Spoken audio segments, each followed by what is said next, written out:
Hey guys, it's Rick. It is time for week 3 of April reviews. Only 3 movies to talk about, so thankfully I'm pretty excited. This is going to be a relatively short review video. 2 of these movies were rewatches, as you guys can tell from the thumbnail. Both Leonardo DiCaprio movies that were part of the movies we wanted to revisit. So we're down to 3 first-time watches for me. That we need to watch, and 1 movie we want to revisit, and then Leo's checked off the list, and we'll dive into our next list that we have. The first movie is going to be pretty interesting to talk about, as you guys could probably tell by the way the thumbnail was worded. I haven't even made the thumbnail when I'm recording this, but I know that it'll be interesting how I need to word it to get it to be okay. So it's a movie that was on my radar because it had made a lot of top 10, best of 2020 lists.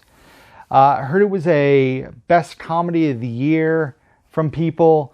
It won the grand jury prize for best narrative feature at South by Southwest last year. And so it's a movie called, I can't say it, to keep my channel PG. So we'll call it S House. That is not the exact title. And the reason it's called S House is because that is the name of a frat house in the film. That is a very minor part of the film, and it's one of my biggest gripes with this movie is it is an awful name for the movie. I don't think it should have been called this, but the problem is what the movie does, it could be some sappy, just like generic title, but when you see the title of this movie, you're always going to kind of remember the title in your head, like, oh yeah, there's that movie S House. Like, that's a thing. Rick talked about it. He kept saying S House. See how many times he could say S House on a video. So this is actually, when I'm recording this, coming out soon on Blu-ray, but we were able to check it out because we have showtime until the middle of June. So this was written, directed, produced, and starring Cooper Raiff, who I'm not familiar with. I don't think he has done much. Basically, it's about a college freshman, played by Raiff, who's not embracing the college experience. He's away at school. It's just him, his mom, and sister at home. He talks to his mom all the time. He texts her constantly. He has a stuffed animal that he has with him at school that he has conversations with. Not verbally from the animal. The animal actually has subtitles underneath it, which took me by surprise at first and then became kind of funny when I realized what was happening. And he would occasionally talk to the animal. So the movie's also not really a comedy in my opinion. It's about a kid who goes to a party and he meets a girl. Another girl tries to hook up with him. He has a roommate that just parties constantly. After this party at S House, he has a rough night with the roommate and ends up going out to the general hallway. There's a sofa that he's going to sleep on. The RA who he saw at the party kind of flirts with him, and they spend a night together, and it's about their experience and what happens overnight and then the aftermath of that to an extent. So that's pretty much the general premise of the movie. So it's an interesting coming of age flick, and it's not very, it's interesting because it's not your typical like college party movie, and actually shows what some people deal with in college, where they miss being at home, or they can't let go of being at home, and the father's no longer in the picture, so he's like the male figure there and has really close relationships to his mom and sister. And definitely something I recommend checking out. Was not a big fan of the ending either. I felt like it was too convenient, but the movie just has a real vibe to it, especially because there's not like a lot of known actors. The only person I even recognize in the film is the person who plays his roommate, was in Escape Room. He was in the Stanford Prison Experiment. I cannot think of his name. Logan something. Not Logan Paul. Logan Scott. Logan Thomas. Something like that. But the movie was good. Just not something I could ever see rewatching, and definitely not a comedy per se. But an enjoyable movie. I gave S House a 3.5 out of 5. You guys have to let me know down below, how many times did I say S House in this video? S House, just for added bonus. So, the next two movies were rewatches, both Leonardo DiCaprio movies that I've been wanting to revisit. The first one was Catch Me If You Can. I have had this Blu-ray for quite a while and finally got to open it and revisit this movie. And this movie is awesome. I love this film, based on the true story of Frank Abagnale Jr. So it stars Tom Hanks and Leonardo DiCaprio. Frank Abagnale was a 17-year-old kid who basically becomes a professional check forger.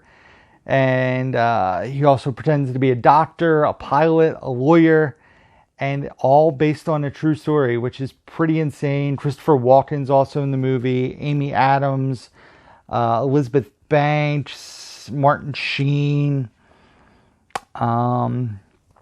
Gray from Grey's Anatomy. Why can't I think of her name? Pompeo. Ellen Pompeo? I think that might be right. So this movie is great. Tom Hanks plays Carl Hanratty, who is basically the FBI agent who's hot on Leo's trail the entire time. And it's just a fun watch. It's just a really well done movie. Crazy that is based on a true story, but definitely one I would recommend seeing if you haven't done so. I give it a 5 out of 5. Just a fantastic movie. And I think Leo and Tom Hanks are great. And they're two national treasures. So Catch Me If You Can. Check it out.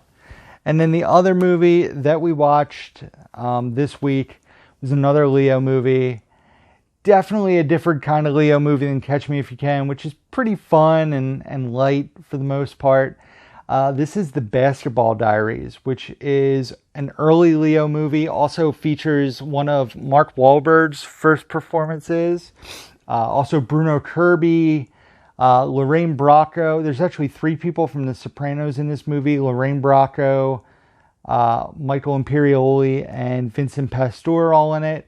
Ernie Hudson's in the movie. I've been wanting to revisit this for a long time. It's Mark Wahlberg's 3rd movie ever, right after Renaissance Man, if I'm not mistaken, and before Fear. So basically, it is also based on a true story. The person who it's based on is in the movie, and his name is Jim Carroll, and that's who Leo plays.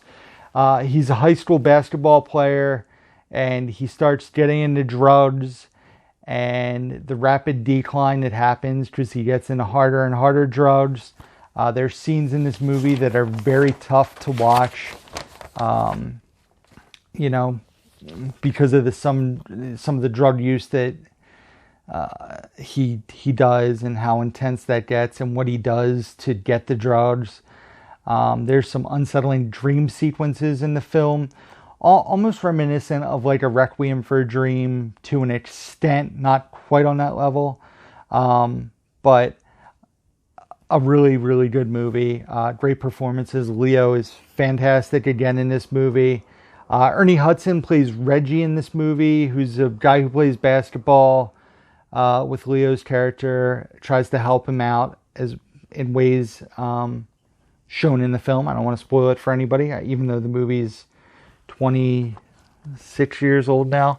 If you've never seen Basketball Diaries, do yourselves a favor, check it out. But it is a heavy watch, so just be prepared. So that is it, guys. That is all I watched week 3 of April. So thank you for watching, as always. Hopefully you liked this video. Give it a thumbs up if you did. Excuse me. Be sure to subscribe to the channel if you don't do so already. New videos coming out every Tuesday and Friday. Tuesday reviews, Friday pickups. Plenty of stuff coming, I promise. If you're watching this, the next video that's coming out will be the first video of pickups from when I went hunting with Joe, Marie, who else? Brandon come along board, James Bear, BBG, Anthony, Aaron from Movieholic. It was a bunch of us. We went to a flea market for the first time. I got stuff from those guys. I bought stuff from the flea market. I got a flat tire. We'll talk about it in the next video. Links down below to all the usual suspects. Facebook, Instagram, Twitter, Letterboxd, where I review all the movies I watch, my Blu-ray.com profile, Amazon wishlist, eBay store, email address, P.O. Box can all be found down below, and that is it. So as always, guys, until next time, who's down to movie?